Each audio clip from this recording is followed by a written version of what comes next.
तो सर जैसे आम पब्लिक की अगर हम बात करें, सब ये अपना माइंडसेट रखते हैं कि आईएएस ऑफिसर है भाई, अच्छी लाइफ है, सब कुछ पर्क्स मिलते हैं, पैसे की टेंशन नहीं है। सर क्या कितना सच है? देखिए, अगर मैं इस चीज़ को दो भागों में बांट के बताऊं कि पर्क्स और फैसिलिटीज़, ये तो बेसिक सिविल सर्विसेज में आपको बेसिक पर्क्स और फैसिलिटीज़ मिल जाती है। यानी आपको एक व्हीकल की कभी प्रॉब्लम नहीं होती, आपको घर की कोई प्रॉब्लम नहीं होती।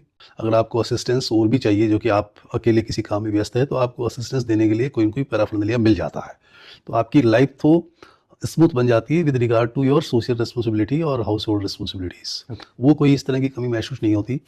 With regard to the other part कि इस तरह का जो लोग सोचते हैं कि सर्विस में बिल्कुल आराम ही आराम है, जब आप actually the nature of civil service is that it is mix of structured as well as unstructured portfolios. तो आपको काम करने का एक बेसिक फ्रेमवर्क मिलेगा भी, और 50% 40% depending it will vary upon post to post आपको ऐसा मिलेगा जो अनस्ट्रक्चर्ड होगा या आपको पता नहीं होगा कि वो कब डेवलप हो गया।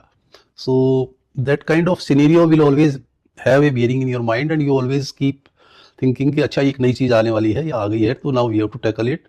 तो उसमें थोड़ा सा आपके माइंड में ऑक्यूपेशन हमेशा रहता है और रिस्पॉन्सिबिलिटीज़ हमेशा आपके माइंड में रहती है।